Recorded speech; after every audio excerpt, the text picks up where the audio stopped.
Enfin, je suis un peu inquiet. Je vous remercie de votre sollicitude, monsieur le rapporteur. Et bien évidemment, tous les concours que le Parlement accordera à cette autorité dans les années qui viennent seront bienvenus, même si vous êtes un magistrat de la Cour des comptes qui est toujours très parcimonieux sur ces sujets par déformation professionnelle. Ce que je peux dire en tout cas sur les phases qui viennent de se dérouler, donc le déroulement de la consultation publique l'année dernière, puisque nous avons commencé cette procédure en juin de l'année dernière de mémoire, bon, bien évidemment, il a fallu préparer le questionnaire, analyser ensuite l'ensemble des réponses que nous avons reçues, qui vous ont été transmises d'ailleurs, élaborer la synthèse. Ensuite, il y a la réalisation de l'étude d'impact. Ce ne sont pas les mêmes services qui conduisent les travaux au même moment, hein, même s'ils se parlent entre eux. Donc, la direction des études, la direction de la télévision. Donc, c'est plusieurs équipes qui travaillent en même temps sur le dossier. La rédaction de l'appel à candidature a été un gros moment. Vous avez vu que ce n'est pas un petit document. Je pense que vous l'avez consulté. C'est un document qu'on a très solidement renforcé avec des attentes et des exigences supplémentaires de la part des candidats. Maintenant, nous sommes dans une phase intermédiaire où les services qui travaillent sur d'autres choses, je vous rassure, attendent les dossiers de candidature d'ici au 15 mai.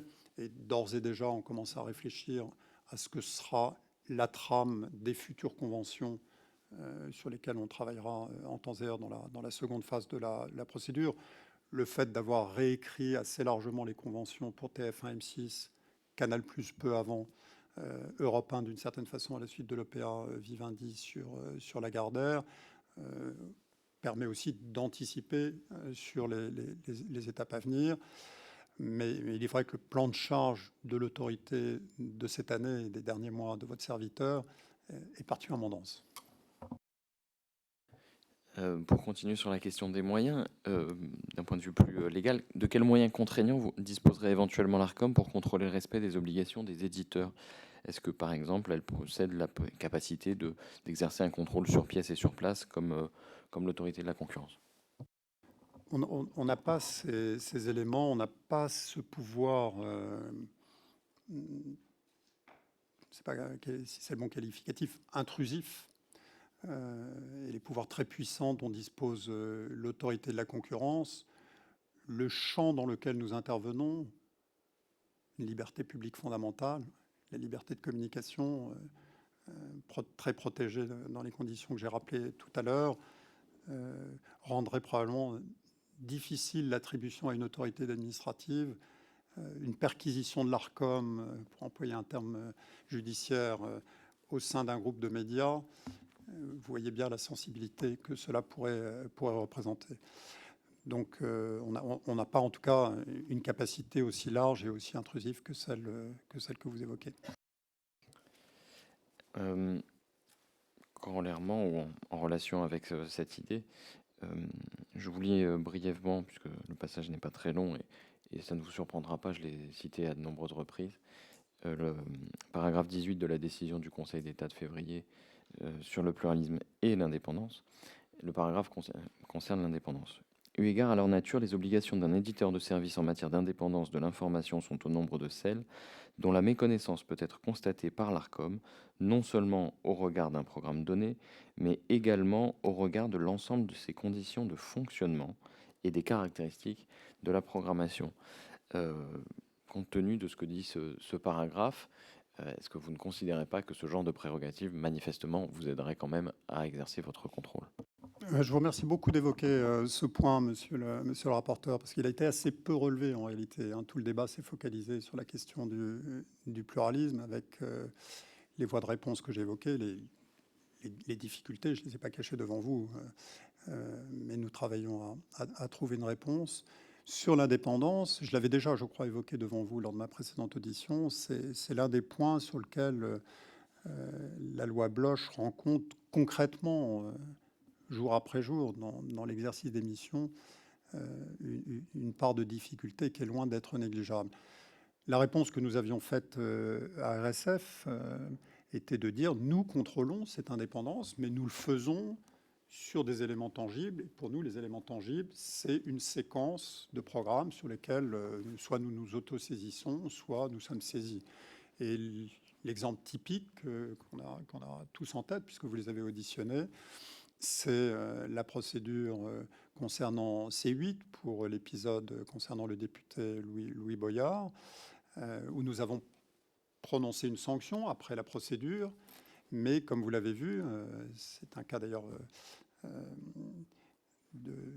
cas de figure original au sein de l'autorité. Nous avons souhaité prononcer une mise en demeure sur le terrain de l'atteinte à l'indépendance, parce que nous avons eu le sentiment que l'animateur, à partir du moment où son invité commençait à critiquer l'actionnaire de l'entreprise, il faisait obstacle par tous les moyens. Et donc là, on avait un élément tangible, et c'est ça qu'on a voulu répondre. Alors le Conseil d'État nous dit c'est pas suffisant, aller plus loin. Alors bien évidemment, je vois bien le sens de la décision, d'avoir une appréciation plus globale. On peut demander des choses à l'éditeur. Je ne suis pas certain qu'il me communiquera une instruction écrite de son actionnaire lui demandant d'agir ou d'orienter le travail de sa rédaction dans telle ou telle direction.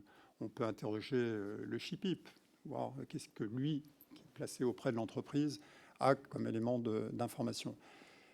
Mais la construction matérielle de la démonstration d'un manquement à ce contenu, puisque la décision qu'on doit prendre, mise en demeure, éventuellement sanction, il faut bien qu'elle ait un fondement matériel en fait et en droit. Et probablement l'élément le plus délicat à mettre en œuvre. Je pense que dans cette décision, c'est un volet qui, en l'état actuel des pouvoirs dont dispose l'autorité, peut-être le plus délicat à mettre en œuvre, sauf constat manifeste, une fois encore, qui s'exprime dans les programmes. Bon, si effectivement vous avez un journal télévisé qui est entièrement consacré à la gloire des faits et gestes de l'actionnaire, bon, la démonstration est faite. Avoir connaissance de toutes les réunions internes, qu'est-ce qui se dit dans les réunions internes, c'est quelque chose de subtil, l'influence d'un actionnaire sur une rédaction. Merci de votre réponse. Effectivement, c'est un sujet auquel, en tant que rapporteur, je suis évidemment particulièrement confronté. Et il me semble que on n'aboutira pas si on ne travaille pas à élaborer un faisceau d'indices. Voilà, je pense que on partagera le même genre de démarche dans la rédaction de ce rapport. Néanmoins, l'influence des actionnaires, ça doit pouvoir quand même se mesurer, ou de l'actionnaire, c'est plus ou moins subtil. Donc je crois qu'on pourra aboutir à des résultats. Je crois qu'on s'est bien entendu sur les mots. Hein, bien évidemment, on sait décrypter les choses. Ce que je dis, c'est qu'il ne suffit pas de pressentir. On est sur le terrain du droit. Il faut pouvoir à un moment étayer une démonstration avec des éléments de fait et des éléments de droit. C'est là où la difficulté existe. On essaiera éventuellement de vous fournir du grain à moudre, puisque nous avons quelques prérogatives que vous n'avez pas pour l'instant. Est-ce que sur cette notion d'indépendance, il faut juste l'entendre à l'égard de l'actionnaire ou à l'égard du pouvoir politique? Alors, si votre question concerne l'autorité elle-même, l'indépendance, bien évidemment, pour nous, elle est entière, elle est totale. Je l'ai dit, elle est vis-à-vis du pouvoir politique, ça va sans dire. Elle est aussi vis-à-vis des acteurs économiques eux-mêmes. Et merci d'ailleurs d'évoquer ce point, parce que c'est un point qui naturellement nous tient extrêmement à cœur.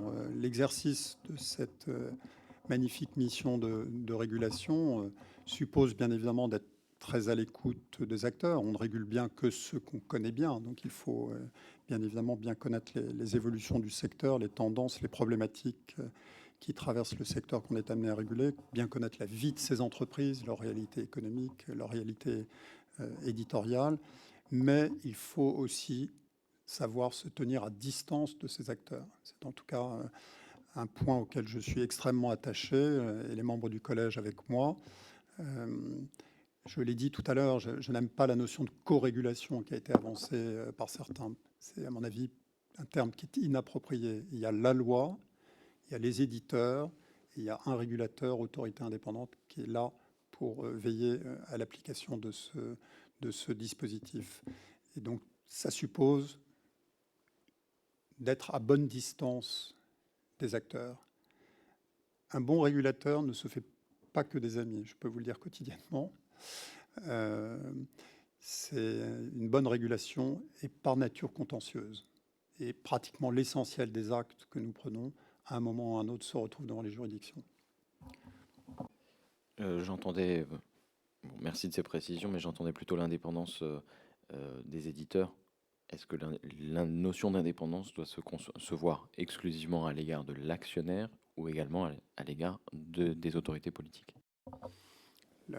Je crois que la loi est très claire sur ce terrain-là. La rédaction doit pouvoir mener, les rédactions, qu'elles soient publiques ou privées, doivent pouvoir mener leurs actions et exercer leur métier en toute indépendance, aussi bien vis-à-vis de l'actionnaire que vis-à-vis d'autorités politiques. Ils n'ont pas à être le relais de telle ou telle formation politique, même si, bien évidemment, un éditorial dispose d'une certaine liberté au titre des principes de la liberté d'expression.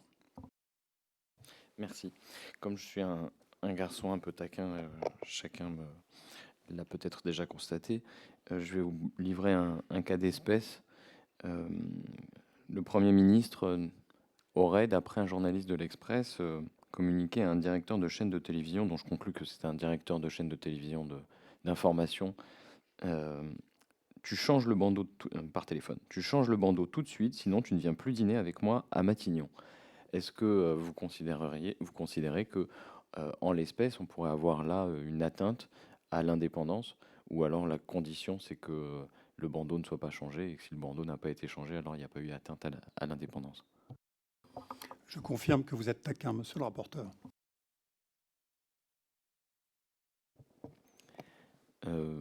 Effectivement, mais néanmoins, j'attends une réponse. Le contrôle, en tout cas, que nous exerçons, et c'est d'ailleurs bien le sens de la décision du Conseil d'État à laquelle vous avez fait allusion, décision du 13 février, c'est bien le contrôle de l'indépendance vis-à-vis de l'actionnaire. C'est vraiment bien ça qui est précisé. Donc vous n'avez pas de responsabilité pour vérifier l'indépendance, par exemple, qu'un directeur ne passe pas tous les mois à un déjeuner avec un responsable politique, fût-il ministériel? On n'exerce pas ce contrôle. Et est-ce que vous considérez que si ça arrivait, pas que, est-ce que sur le fond, vous considérez que cela relèverait d'une atteinte à leur indépendance si ce genre de déjeuner pouvait avoir lieu régulièrement? Écoutez, je pense que la liberté des journalistes passe bien évidemment par des échanges.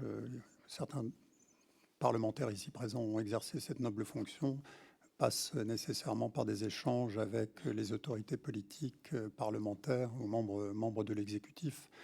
En tout cas, ça fait très clairement pas partie des missions de sonder les reins et les cœurs des journalistes pour savoir qui ils rencontrent et avec qui ils déjeunent. Moi, j'évoquais un directeur de chaîne, hein. Je laisse les journalistes à leur travail et à leur déjeuner. Il n'y a pas de souci de ce point de vue. Pour revenir sur les autorisations, vous l'avez précisé, vous êtes totalement en désaccord avec l'idée qu'il s'agirait d'une négociation. Vous rejoignez d'une certaine façon Rodolphe Belmer qui nous a dit « ce n'est pas une négociation, nous étions déjà sélectionnés ». Et cette formule a de quoi nous interpeller parce que d'une certaine façon, elle laisse entendre que contrairement à ce que vous avez affirmé, ou en tout cas peut-être que c'est sa perception qui était biaisée, on a la sensation que avant même que la convention soit à nouveau signée, la messe était dite, si vous me passez l'expression. Je ne partage vraiment pas du tout cette analyse. La loi, je l'ai dit tout à l'heure, est vraiment très, très claire sur ce point. Et c'est là où l'autorité détient un réel pouvoir. C'est elle qui délivre l'autorisation. Elle la délivre ou elle ne la délivre pas. Et dans le cadre d'une procédure d'appel à candidature, elle examine les candidatures. C'est ce qui s'est produit pour TF1 M6. Vous allez entendre Xavier Niel après cette audition. Xavier Niel a présenté un dossier avec beaucoup de qualité. Ce dossier a été examiné de façon très approfondie par l'autorité. On les a mis en balance et au bout du compte, l'autorité a fait un choix. L'étape qu'on évoque après la recevabilité des dossiers, après les auditions publiques des candidats, c'est une étape de présélection, puisque la loi dit clairement que l'autorisation ne peut être délivrée, elle est subordonnée. Les mots ont un sens. Si le législateur a choisi ce mot, c'est pour des raisons précises. L'autorisation ne peut être délivrée que si la convention est signée. Donc on consigne, tel un notaire, l'ensemble des engagements que l'éditeur présélectionné a pris dans son dossier écrit, précisé à l'occasion des auditions publiques qui sont rendues, et on décline l'ensemble des items, une fois encore, qui sont dans la loi de 86. Si l'éditeur ne veut pas signer cette autorisation, ne veut pas signer cette convention, le régulateur retrouve toute sa liberté de ne pas le choisir et de prendre un des autres candidats qui était éventuellement dans la présélection. Donc non, les jeux ne sont pas faits. Vraiment, la loi est très claire sur ce point-là. Quoi qu'en dise M. Belmer. Vous lui avez peut-être que son erreur d'appréciation lui aura permis de passer des nuits plus sereines que s'il vous avait entendu. On est donc sur des questions de perception. Tout à l'heure, il était question du fait qu'il y avait une espèce d'inflation ou d'escalade ou de surenchère dans le nombre des obligations contenues dans les conventions. À l'inverse, moi, il me semble avoir eu la perception inverse, que les conventions sont souvent renégociées et renégociées presque dans le sens de leur assouplissement. En général, les éditeurs mettent en avant l'évolution du contexte, l'érosion du marché publicitaire, les difficultés financières qu'ils peuvent rencontrer. Est-ce que, d'abord, vous confirmez ma perception, parce que, après tout, je peux me tromper, mais est-ce que vous ne considérez pas que ce phénomène conduit à une forme d'homogénéisation des programmes et à une forme de dégradation des exigences et de qualité des services autorisés? Je ne partage pas du tout ce constat. Et vraiment, je peux vous dire, l'état d'esprit du collège est vraiment très clair sur ce point-là. J'évoquais les observations que certains éditeurs dont on a revu les conventions récemment ont pu exprimer devant votre commission. La logique, la tendance, et la tendance qui s'exprimera à l'occasion du renouvellement à l'occasion des attributions de fréquences dans le cadre de l'appel à candidature en cours sera la même que celle qu'on a appliquée pour TF1 M6. Alors je ne sais pas à quel cas spécifique vous faites référence sur des allègements. Je rappelle simplement devant vous que la jurisprudence du Conseil d'État est extrêmement claire. On ne peut pas apporter de modifications substantielles à une convention en cours d'exécution. Il peut y avoir éventuellement des ajustements marginaux à la marge, mais il ne peut pas y avoir de modifications substantielles, précisément pour une raison très simple qui est liée à la procédure d'appel à candidature. On met en compétition des acteurs, on choisit un acteur parce qu'il a pris des engagements d'une certaine nature devant l'éditeur consigné. Et donc, si on modifiait ça, bien évidemment, on romprait l'égalité des candidats devant la procédure que nous déployons. Donc, la tendance n'est clairement pas celle-là et ne sera pas celle-là dans le cadre de l'appel qui est en cours pour 2025. Si vous avez un exemple plus précis de convention par le passé, je suis tout à fait prêt à l'examiner. Pour ma part, je n'ai en tête, depuis que je suis là, probablement qu'une convention sur laquelle il y a eu des modifications à la marge qui doit être celle de RMC Story, Découverte, RMC Découverte, oui c'est ça, sur lequel il y a eu effectivement quelques petits ajustements, mais qui ont été compensés par d'autres obligations. Donc la tendance, en tout cas, à nos yeux, n'est certainement pas celle de l'allègement des obligations. Alors, j'ai un exemple à l'esprit. En réalité, ce qui m'intéresse aussi à ce sujet, d'ailleurs, c'est la durée de la négociation ou de la discussion, disons, entre l'éditeur et le régulateur. Bon, il s'agit de TF1. Le sujet a été évoqué avec M. Belmer, qui avait des obligations en matière de diffusion d'émissions politiques, de magazines politiques. Entre 2017 et 2023, il y a une espèce de petit feuilleton. Et